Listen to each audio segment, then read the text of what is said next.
All right, why don't we go ahead and get started? Thank you everyone for joining us for this LAEDC and Microsoft webinar on unlocking AI for small businesses. Just a couple of housekeeping rules. We are recording the meeting, so just be aware of that. And if you do want to share the recording or to view it later, it will be on our LAEDC website. We will leave time for Q&A at the end, about 10 minutes. So if you do have any questions, please feel free to throw them in the chat throughout the webinar or save them until the end and we'll do our best to get to them. All right, so let's go ahead and get started. So before we get into it, just want to quickly introduce our team here at LAEDC. We have Seda Zarabian, who's part of the Business Assistance Program. She's been very instrumental in inviting all of you and getting the word out to our small businesses here in LA. We have Alicia Neen, who is an Assistant Program Manager in Workforce Development, and myself, Jared Lopez, also an Assistant Program Manager in Workforce Development. And our Workforce Development team has been working very closely with Microsoft Philanthropy on putting these webinars together for AI in LA County. Quick background on LAEDC, for those of you who aren't familiar with us, we're a nonprofit. We were founded in 1981 by the LA County Board of Supervisors. And our whole purpose, mission, reason for existing really is to create LA's economy and grow it in a way that's equitable, sustainable, and resilient.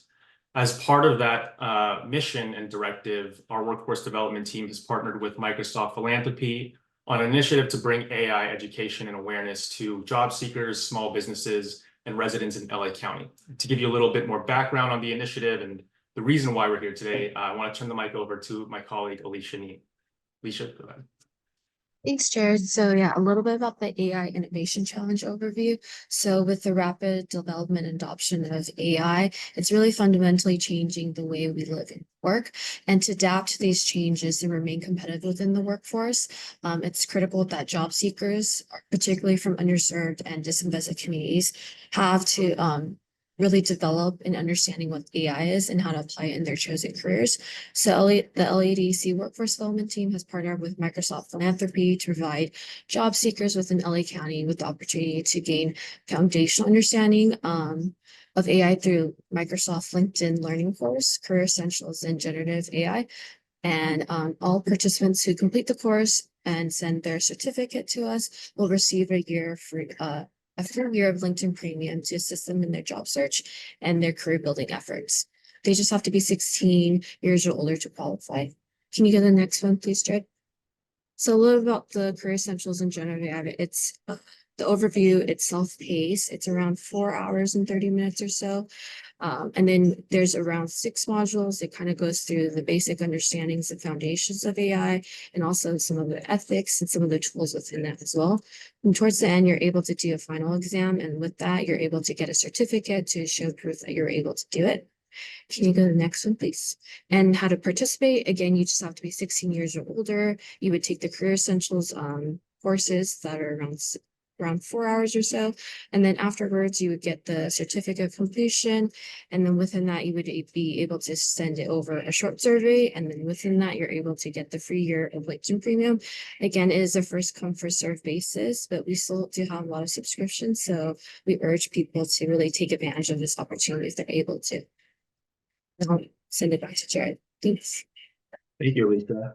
So before we get into the presentation today, I'd like to turn it over to my colleague Seda, who will give you some information on the work we do with the Business Assistance Program here at LAEDC. Seda, take it away. Thank you, Jared. Thank you. Technical assistance with Business Assistance Program. Again, I'm Seda Zarabian.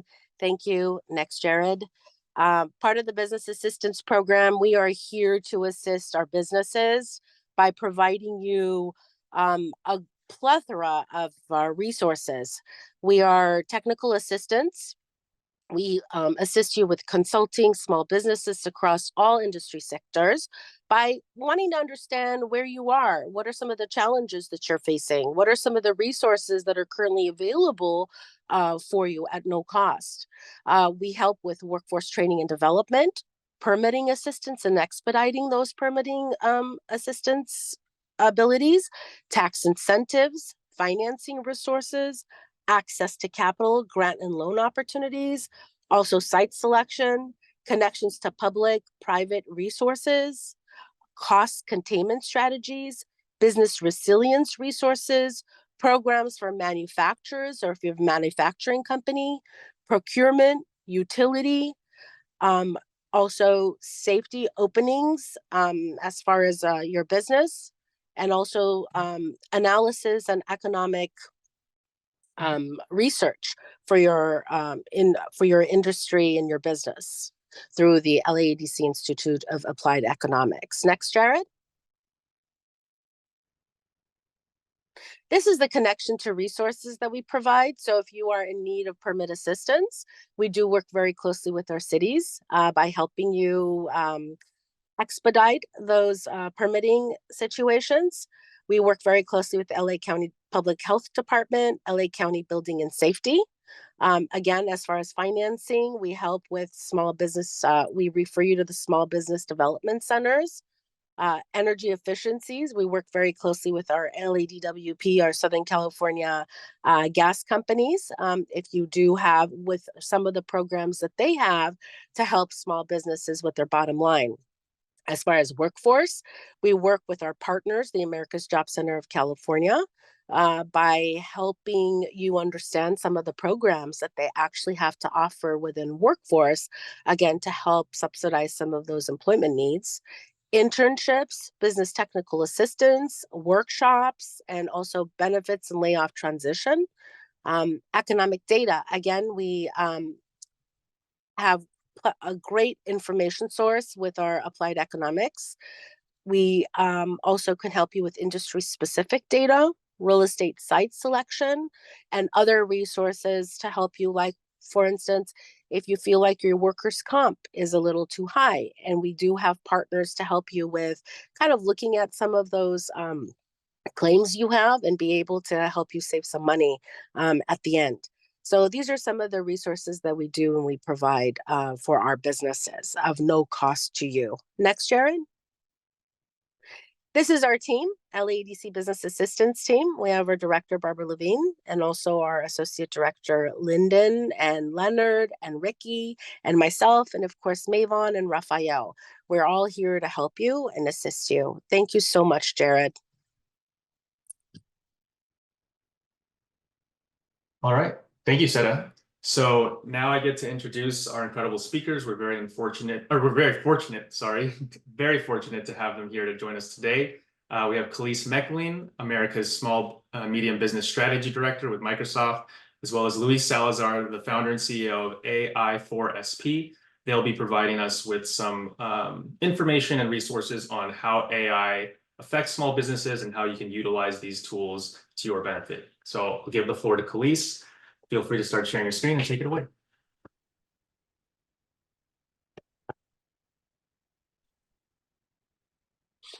Oh.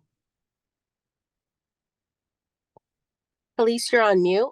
Oh, sorry, there we go. Just thank you again to you all, Jared, Zeta, Alicia. It's really impressive to see what you're offering, what you have available for the community in LA. So again, thank you first and foremost to all of you out there that are giving your time. I know it's valuable. You're wearing many hats. So I just want to start by saying thank you. I appreciate you. And we are excited to be here. And we can guarantee you're going to walk away with some additional insights around AI, but more importantly, some tools that will help you on your journey, depending on where you're at. So again, Khalees Meckling, I'm from Microsoft. I lead the sales strategy across Americas, and I've been on this journey for a good year and a half, partnering with Luis Salazar, who is the founder of AI4SP.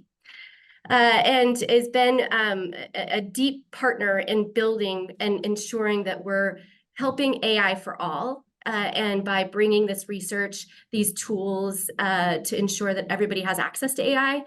So we're excited to share the research together. And of course, questions, we welcome questions, and we'll have an opportunity at the end for the dialogue there. So I'll hand it over to Luis. Again, amazing person, and excited for you guys to hear the research and assets. Over to you, Luis. Thank you, Khalees. Good morning, everybody. We're going to start with a brief introduction by our virtual Chief Operating Officer, and then we're going to share some research with you. Hi, I am Ursula, virtual leader at AI4SP. Thanks to the support from Microsoft, I am here to introduce you to our session about AI and business growth. All audio visuals in this presentation, from photos and music to animation and voiceover, were created by AI. AI also developed the solutions that power our research and tools, and that we created on Azure. We start exploring the adoption of AI among US organizations, based on input from 12,000 of them. Our focus is generative and conversational AI, which enables machines to engage in human-like dialogue, creatively generate content, and drive data-driven insights. The democratization of AI, led by innovations like GPT, brought advanced capabilities, paving the way for a new era of accessible, intelligent technology for all. We share insights from over 10,000 affordable AI solutions from global innovators. AI4SP is part of this community and have created AI solutions that positively impact millions. Our session offers 3 key takeaways. 1. Demystify AI and start driving business value. 2. Get started with the AI Compass and get a personalized plan. 3. Discuss your next steps. Individuals and leaders from the nonprofit, education, business, and government sectors across 25 countries began their AI journey in a session like this with insights provided by AI4SP. Let's create, use, and support AI that works for all. So as Ursula said, we're going to be talking all the data research that you're going to see today is only focused on one narrow aspect of AI, which is generative and conversational AI, which was a recent major breakthrough in our adoption of AI as a society, because the key change is that it made it tremendously affordable and accessible to all. Before, you needed to have data scientists, or you needed to know how to write code to interact with artificial intelligence, and now you can speak in English, in Spanish, in Italian, Mandarin, whatever is your language. You can have that interaction with and have conversations with your data, have conversations with software tools, and tell that software what you need.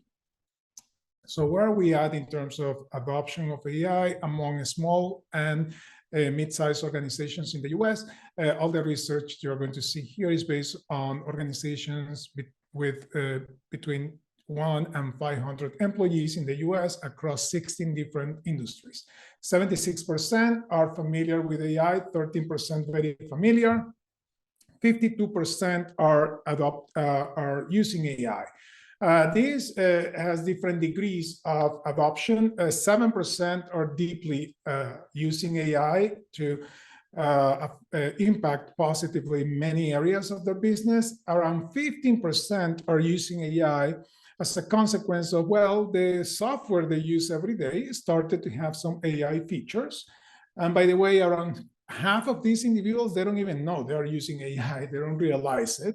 And 30% are running early pilots. They might be starting to play with tools such as Copilot, ChatGPT, Gemini, Claude, or they're embracing AI by using specific tools, but only in one department or one function of their business. Usually the first department that starts adopting AI is marketing, sales, in order to create content, or this graphic design for the same purpose, multimedia content creation.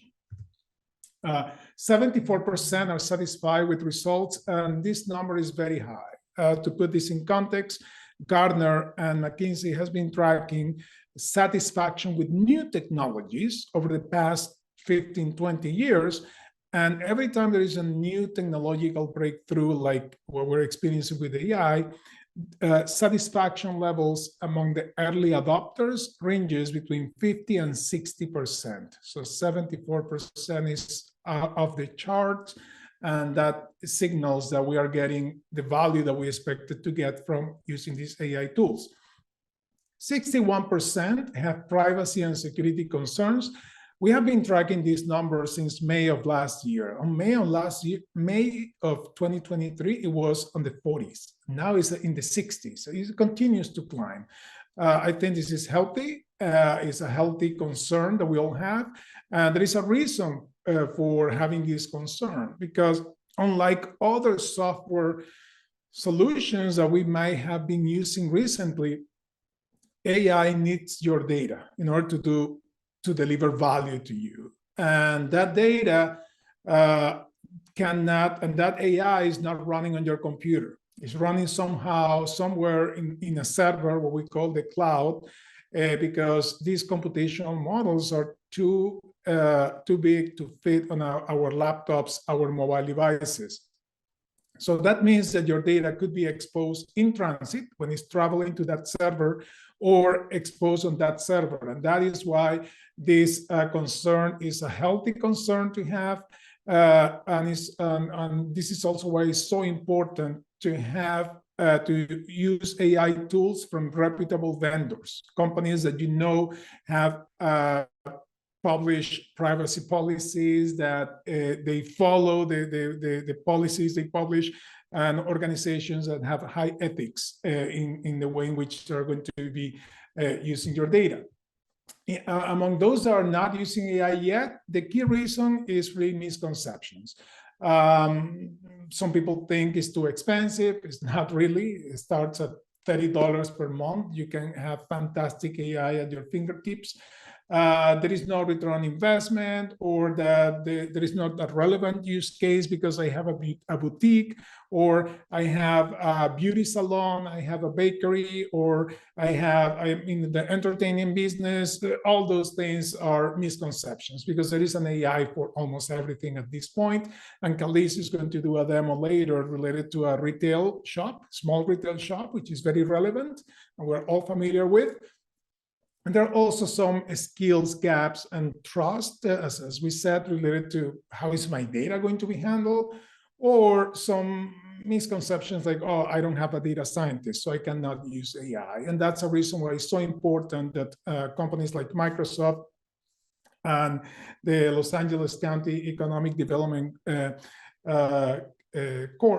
group is doing this type of awareness sessions and education sessions. So we know that we don't need data scientists, and we can start using AI today to drive business value. In 60% of cases, AI is driven by team members, not by owners, not by management, not by IT departments. And this happens in companies with 5 employees and in companies with 100,000 employees. This happens because AI is so affordable that team members often find an AI solution and they say, this is great. I can automate a lot of the things I do on a daily basis. They use their personal credit cards because they save so much time by using these AI tools. There is so much return on their investment that they are using AI. And this is what the chart shows. It's something that in the technology world, we call bring your own AI or shadow AI, because management and IT departments are not aware that AI is being used. And this is not something negative. It's something that we need to embrace, and it's something that Microsoft has published a document that is free for you to download with 7 steps to embrace AI responsibly. And it offers some guidance on how to deal with this. How do you deal with this fact that many of your team members might be using AI and you're not aware, and is your data being exposed? This chart particularly shows when we ask all these thousands of organizations the same question to management or to team members, we get different responses. Management in 50% of cases say, no, we're not using AI, and their team members say, yes, we're using AI. So that's something to be aware of and embrace it, because it's a positive energy in your organization. And how are they using AI? The number one use case is automation to reduce cost. And this automation means different things on different industries, but it's often related to, let's take a process that is very repetitive and that you're spending a lot of time on, and AI can do at a fraction of the cost and at the speed of AI. The other use cases are automate marketing, sales, and client relations to drive revenue, or improve relationships with team members or clients, or improve your decision making. In terms of early trends, these organizations that started to use AI are reporting that they have successfully been able to automate 20% of tasks or roles, and that is resulting on a 10x economic disruption or return on investment. On average, they report that for every dollar invested on AI, they get $10 on cost reduction. And this makes sense because all these activities that AI is automating are time-consuming activities that relates to a human and it relates to payroll. So the time savings translate into dollar savings, and then those employees can do more rewarding and impactful tasks thanks to embracing these AI tools. And now some people ask, well, what is all that AI? Because I'm only familiar with ChatGPT and I heard about ChatGPT or I heard about Copilot, but is there anything else? Is there anything more relevant to my business? We have mapped so far 10,000 tools, companies and groups all over the world. 90% are created outside what we consider the classic tech hubs. So this is not a revolution that has been led by Silicon Valley in California or by New York or by Boston. This is really a grassroots revolution. Most of the AI is created out of those classic tech hubs. Actually, 70% of all the AI tools that we use in the US, because everybody sells to the US market, 70% are created outside of the US. So this is an interesting element of this revolution. And the other very inspiring part of this revolution is that 90% of this AI is created by small and mid-sized organizations like you. Even one of the most impactful companies in the modern history of technology, which is OpenAI, is still considered a small company. They have 500 employees. And that disruption came from that company. And most of these new AI tools that we can embrace today are created by small organizations. And in terms of category, there is a healthy distribution of AI tools. You can find AI tools for sales and marketing, multimedia and text content, operations and automation, data analytics, decision-making, legal, as software development, as Ursula mentioned at the beginning. We have a very complex cloud-based technology based on Azure, where we monitor all the creation of new AI tools and all this research we're sharing with you. And it was the equivalent of 2,500 hours of software development that was done in less than 200 hours, thanks to using these AI agents to help us in other work. And with that, I'm going to pass it to Khalees, who is going to talk to you about some specific use cases relevant to many of you.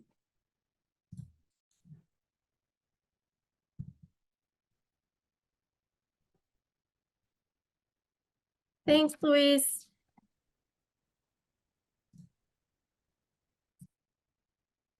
All right, jumping in here, as Luis was sharing the common use cases that we're seeing,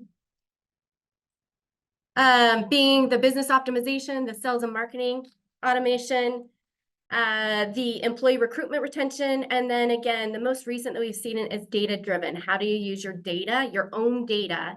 And a great example of that one again is, for example, every company has an HR policy book. How can you use AI on top of that to quickly be able to have a new employee look up, for example, how many counseling sessions are covered by the benefits? As opposed to going through and searching across many pages in the policy book. So what we're going to do now, as Luis was suggesting, we're going to double click into the top two use cases, business optimization and sales and marketing automation, and talk through how Copilot is playing into those use cases and how it is played out by a small business in the day of the life of a CEO. So we've got Lily here, who has a small business retail boutique company. She's got both an online presence as well as an in-store brick and mortar company. And what she's doing is she's starting out her day a few hours earlier than her team members coming in, just going through her inbox, as many of us are doing, clearing inbox. And so she asked Copilot to identify kind of the top 3 important items to address today, as well as she sees an email that has come in from a customer that's frustrated. And so she asked Copilot to provide a draft response. From there, of course, she then can adjust it as she sees fit before hitting send. So she's starting out her day saving time, both for herself, but also being timely with her customers and her suppliers. And again, at the end of the day, it's all back to Lily and making the decisions around what is in that email that goes to the customer, and then what is she going to prioritize today. So next, Lily again is starting to think through her business and how to optimize revenue at the end of the day. She looks at both her online store, and she also looks at the in-person brick and mortar store. She asks Copilot for Excel to summarize the revenue and inventory levels, both for her in-store and online.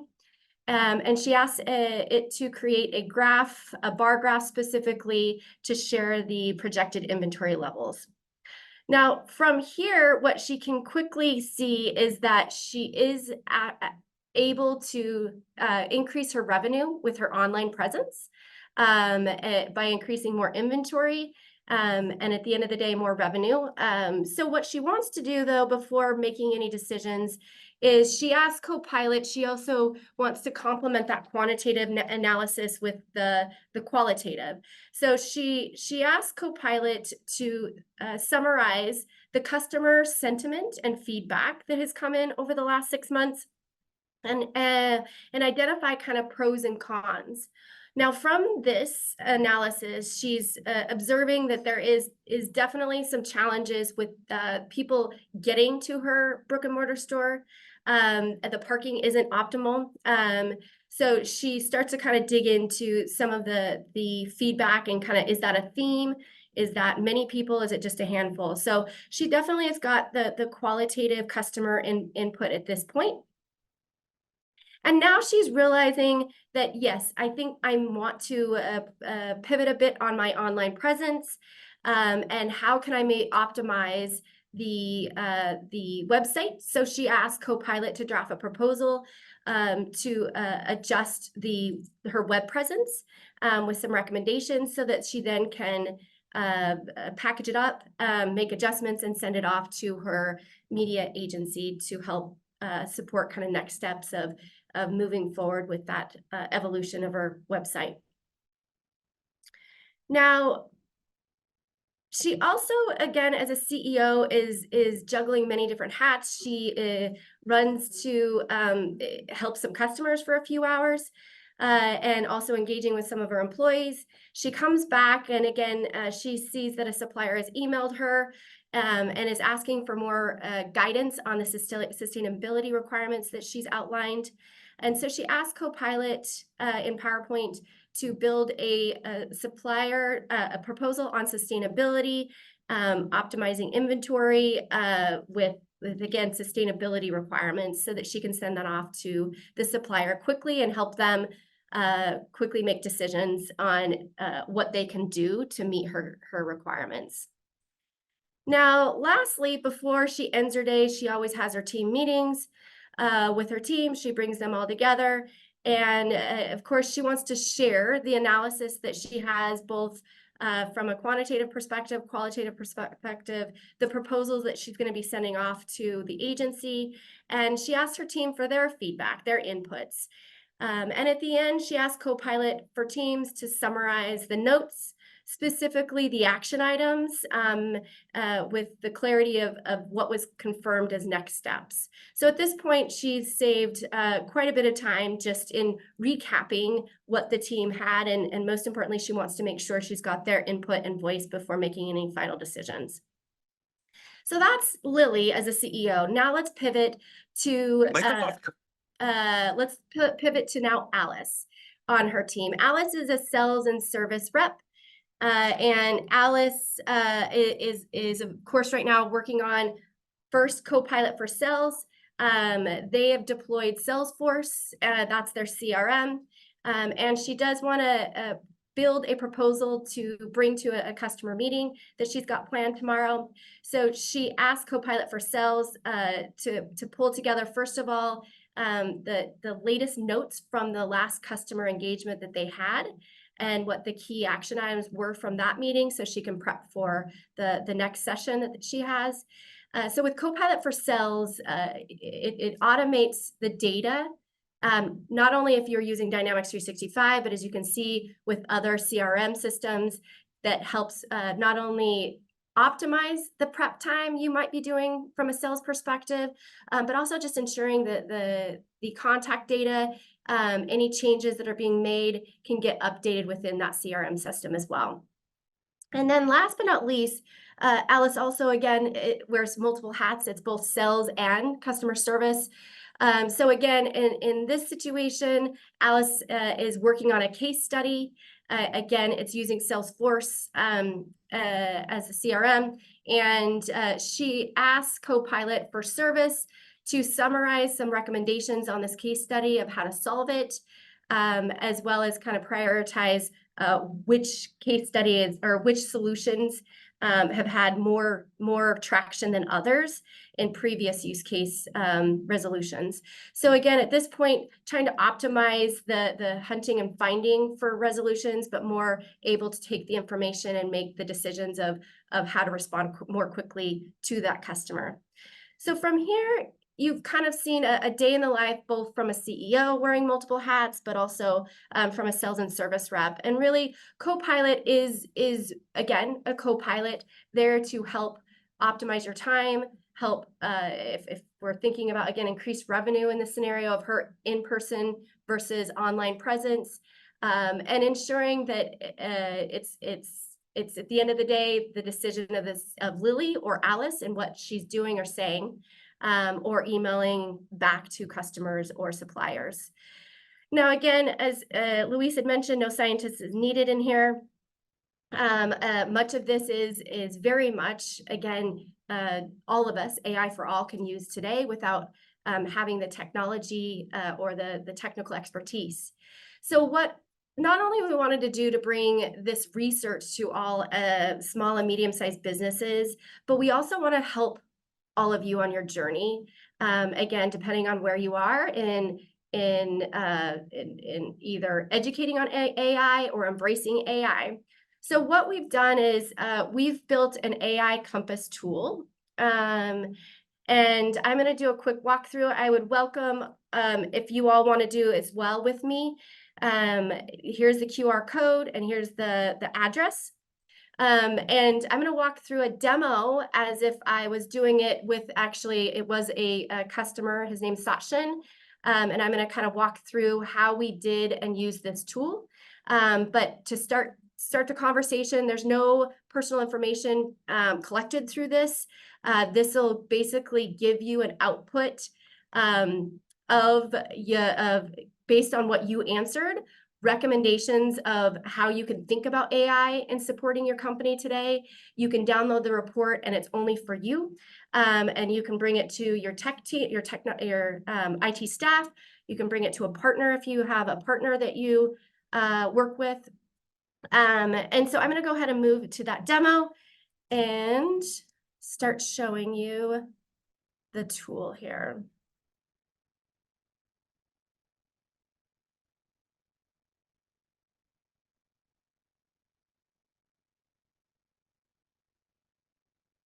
All right, so here's the website. And again, if Luis or if somebody wanted to throw that in the chat, the QR code or the website if people want to access it or didn't get time to access it. First of all, we have launched this both in US as well as Spanish. So we've got a couple different versions here, depending on your preference. This is our landing page. Now, again, everything we covered so far that Luis has shared is available here. Free research. Again, this is the white paper that's got not only what Luis covered, but a couple other double clicks to it. We also have 7 steps to adopt and then use cases. So again, all of this in the hopes that is helping educate all of us as we're on this journey together. Now, again, what I'm going to go through is this AI digital maturity compass. So we click here. Now, again, this should take no longer than 5-7 minutes. It's about 8 questions. And again, there is no, I'm just going to kind of show at the bottom here, we've got no PII being collected or personal identification information is being collected here, as you can see. And I'll show you how you can download the report so you have that for yourself going forward. So the first question is just, what's your industry? Again, I'm going to take Sachin as our example. He's got a manufacturing company. Now, from here, I'm just entering my URL. You can enter whatever URL for your company or whatever you'd like to put there. That's not a requirement. Then from here, you select what size of company you are. So Sachin was actually an 800 size company. It's a fairly large one. So what we're also learning with this compass is that this not only is helping with small and medium businesses, but also applicable to even larger companies.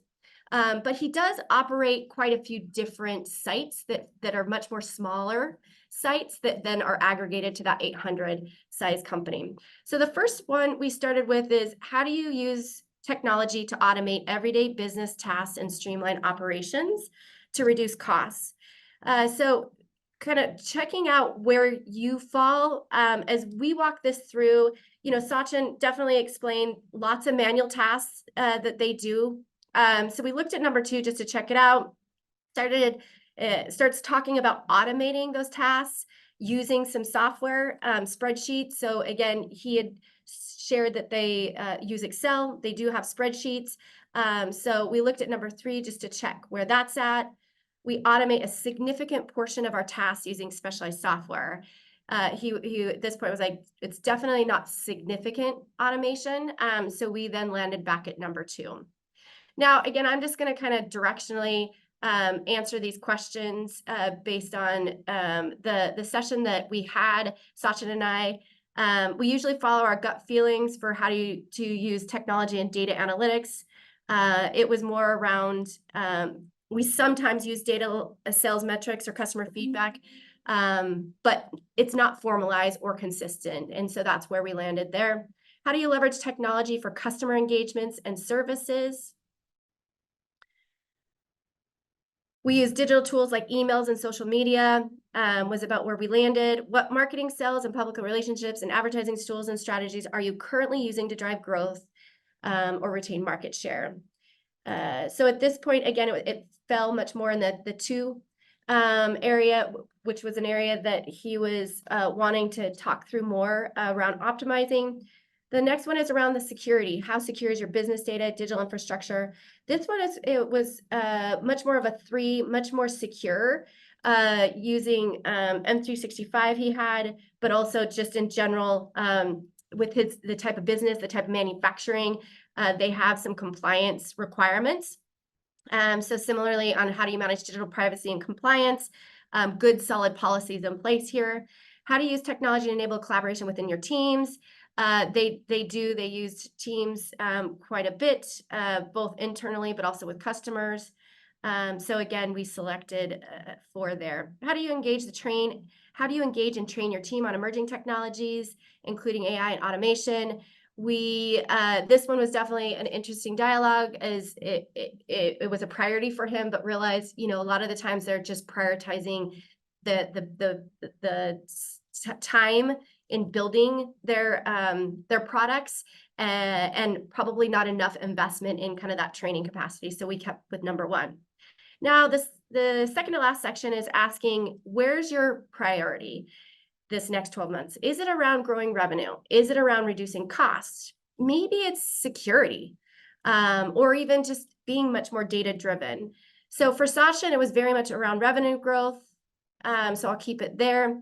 And then last but not least, what was the expected growth in 12 months? And again, he was very aggressive with double digits. So we ended up with 3. Now, I select submit assessment. And at this point, it is pulling together based on, again, every person will have a different output here of what you entered. And at this point, what it's doing is it's first giving your index. So again, for Sachin and his business, he was about, I think it was way higher. I think it was like a 52, not a 43. But let's just say directionally, it gave a maturity index for his company, or for you all that are doing it right now, you'd have your own index. And then it starts to compare against the industry that you selected. So this is again going to be very different by industry. So again, for manufacturing, looking at the top 25% of companies, they're ranking about a 67. So there's definitely a room for improvement, in which that is where it brings us to the 2 last sections. This first one is around recommendations as we think about manufacturing as an industry, and how to think about AI around predictive maintenance, optimizing the manufacturing process, the supply chain. And then the second section here is much more around kind of those use cases that we talked about, business optimization, around sales and marketing automation. So again, you can see some recommendations of what could be utilized to help with, for example, sales and marketing automation. How could you use Copilot for M365 to create initial drafts of your social campaigns, identifying keywords, kind of, again, lifting some of that work from what you would potentially would have had somebody do within your team, or even an agency do. So again, they're very different based on what each of you have filled out. And then there's 2 last pieces to this. One is, what we also want to do is make sure, again, we're opening this up to not only big companies, but again, AI for all. We've got a free consultation that we're offering. And so you can click here to get started. But as I had mentioned, again, this is your report. So if you click on download report, you would want to, it'll download wherever you say to download. I'm downloading mine just in my downloads section, so I can go to there next time. And again, once that's downloaded, like, you'd have to just go retake this if you wanted another report, because it's not kept anywhere. But again, that being a key tool, going back to Luis's point around the critical part of using this research, this tool to start the conversations with your teams. What are you using AI for? Are you using AI? And start to brainstorm. But again, I would say first and foremost, from a secure perspective, starting with security and identifying your framework as you go on your AI journey around how to keep your business secure on this chapter with AI. So last but not least, again, just a reemphasis of data and privacy. I will always start and end there. Number 1 is key there. Your data is never used to train AI models for us at Microsoft, so it's your data. And last but not least, again, here's quick links. We really have been on this journey for 1.5 years. We've refreshed all this research as of this month, and really want to ensure everybody has access to it to help, again, start the journey, or wherever you're at on the journey, help you and your business in this next evolution of AI. And again, offer up a welcome. There's a free no-cost AI consultation you can get to, either through the report or at this front page that I showed you. There's right here, you can go to the consultation and complete it. And then we will have an AI consultant contact you. With that, again, I'd just like to say thank you on behalf of Luis and I. LAEDC, and definitely we'll throw it back to you, Jared and team, for questions or any other items. And thank you again for everybody's time and attention over this last hour. We appreciate it.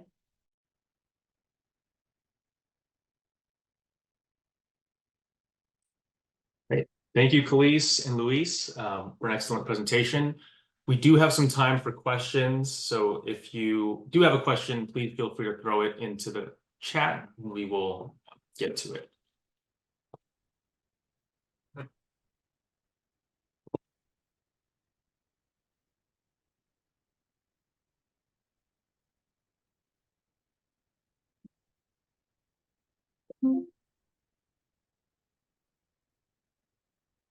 So I do see a note here in the Q&A from Abel Rivera. Seta, do you want Yes. to go ahead and address that one? Thank you. So I guess this would be for Khalees and Luis. Let's see here. With the city. Okay, this is more of a business assistance question. Thank you so much. So, Abel, thank you so much for the question. It looks like Abel's a gallery owner, and then there's some situations going on with the city. So I will go ahead and reach out to you directly. And we can definitely talk about what are some of the next steps that we can help you with, definitely. So I will go ahead and reach out to you. Okay, thank you, Abel. Great. We have another question. Is nonprofit pricing available for the Capilot product line? Hey, Rick, this is Khalees. I do believe I need to go do a double check. So if you would like to LinkedIn me, it's KALEESW. I think I could put it in this chat. Rick, and I can get back to you on that one. Let me. Great. And then I have another question about training available for Capilots.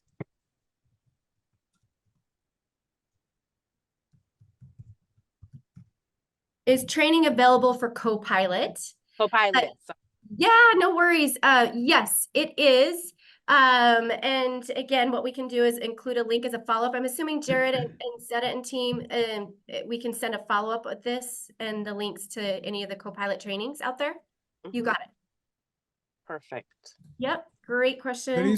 There is a link to Rick.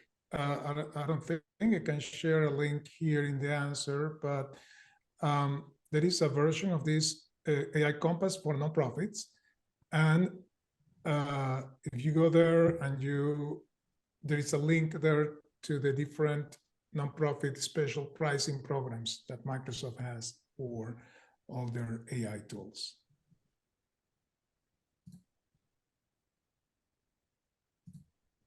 Okay, great. I think we have more questions in Q&A. Let me get into that real quick. Anything else here? To integrate the Outlook. Okay, the question is, what is the process to integrate the Outlook Copilot and cost? I will convert to Outlook for all my business email if it is cost effective to add Copilot. Yep. Yep, it's a fair question. So the cost for Copilot is $30 a month. And that's interestingly enough, as part of the research we did, the average mean price for AI apps are $29.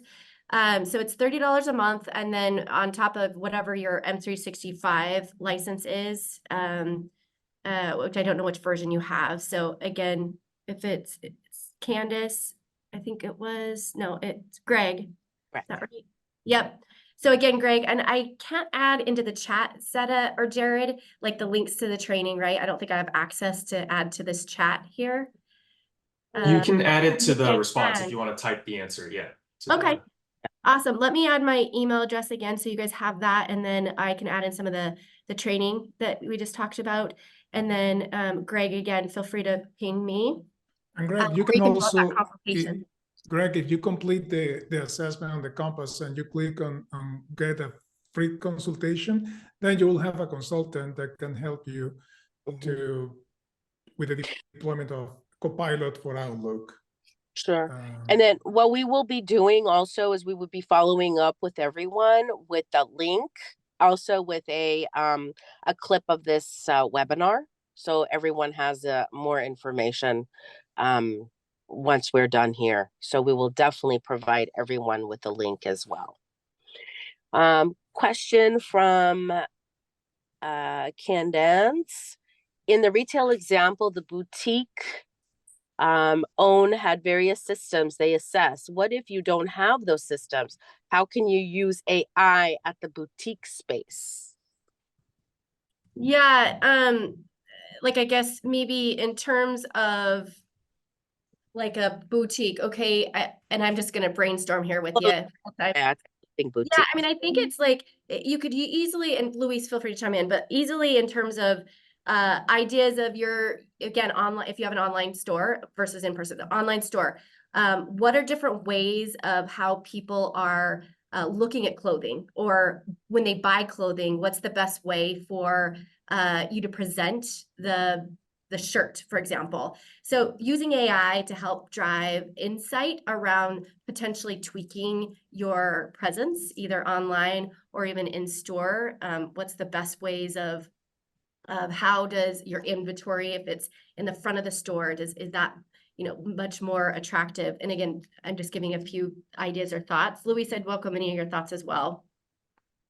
Yeah, I think that anything that you do in your day-to-day in your boutique, there are many things that you do online. You create emails. You need to create a marketing campaign. You need to create a new promotion to attract more businesses, even if you don't have an online presence. All those things that you do daily, Copilot, in this case, is a piece of AI that can help you automate those things and create things that are more engaging, that will talk to your target audience. You say, okay, I want to create a special offer for the back to school period. And then AI will help you to create that content that will be engaging, and you don't need to spend that much time thinking about it, because AI has been trained with the most successful advertising campaigns ever, and it has all that knowledge. So just think any little thing that you do in your boutique every day. Maybe you don't have a system, you don't have a sophisticated system, you can start using it. And even if all you have, let's say that you only have some sales data in your Excel spreadsheet, you don't even have a sophisticated sales system. Well, the beauty of tools like Copilot, and again, I'm not associated with Microsoft, but the beauty of a tool like Copilot is that then you can have a conversation in English or in Spanish, whatever language you speak, with your Excel data. And you can ask, okay, based on my sales data, what is my most popular item? Is there any trend on my sales? Is there something that we could be doing better? So having that conversation with your data is one of the most prominent use cases of AI. Great. There's another question. Jared, if you want to go ahead and jump in, go ahead. Sure. So we have a question from Nelly. I think Khalees, you're typing an answer, but very quickly, she's a small business high school teacher. Any resources that can be sent for students to use to learn AI in small business would be greatly appreciated. They've used AI to create logos and create a website, but she's always looking for more free resources. She also mentioned, that her school district blocks AI, such as ChatGPT, and the only tool that they do allow is Perplexity AI. Gotcha. Go ahead. I'm not doing a very good job of typing and talking, as you guys can see. Sorry, I just entered in that basically we've got a lot of training available on learn.microsoft.com. So that's what I included there. So that's the first resource.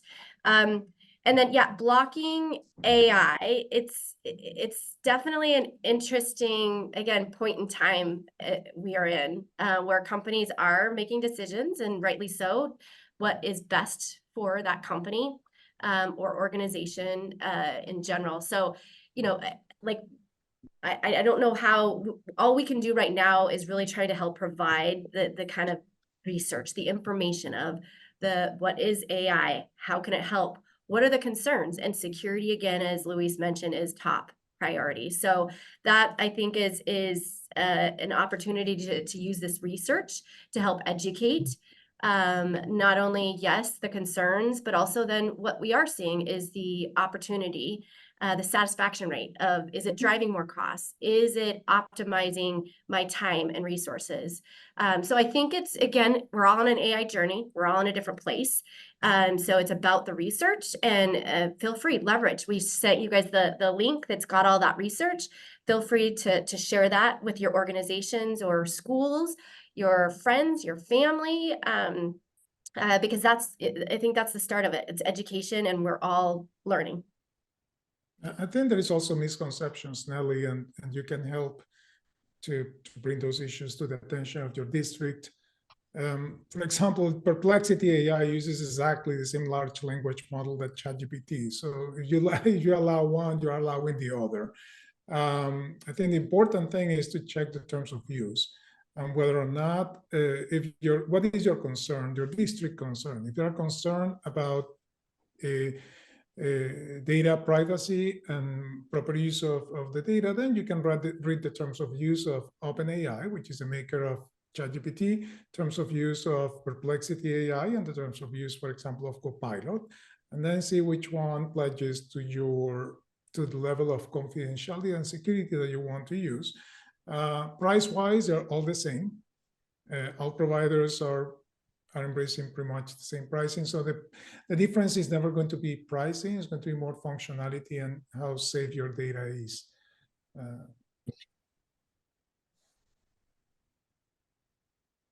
Great, thank you. So we have another question, I think, from Abel, or a comment. So just context on his previous comment, he invented a jewelry accessory that was stolen. He had provisional trademark and patent and domain. Whoever stole it is making millions, and he needs money badly on SSI, wants to get off public assistance. I think this is something that SETA can reach out to you about afterwards and see what kind of assistance we can provide. But appreciate you putting this out there so that we can find a way to help you as much as possible. Thanks, Abel. Absolutely. Thank you, Jared. Yes, definitely BAP will be reaching out. Thank you. Great. And I know we're about to hit the top of the hour, so before everyone goes, I just want to take a moment to share some of the upcoming events we have here at LAEDC. Put them up on the slide here. You can see them. We do have an event tomorrow, another webinar with BAP team from 11 to 12 p.m. tomorrow. They will be providing some no-cost resources for your business. So definitely, if you do need some technical assistance or just want to learn more about what our business assistance program does, you can please attend that. And if you do want to attend any of these events or learn about them or register, please visit us at laedc.org/events. But before we close out, just want to thank everyone for their time. Thank you for joining us. Thank you to Khalees and Luis for giving a great presentation and informing us on all the incredible and useful tools that AI presents for small businesses here. But thank you, everyone, again. Hope everyone has a great rest of their day, and thanks for coming. Take care. Thank you. Thank you. Thank you.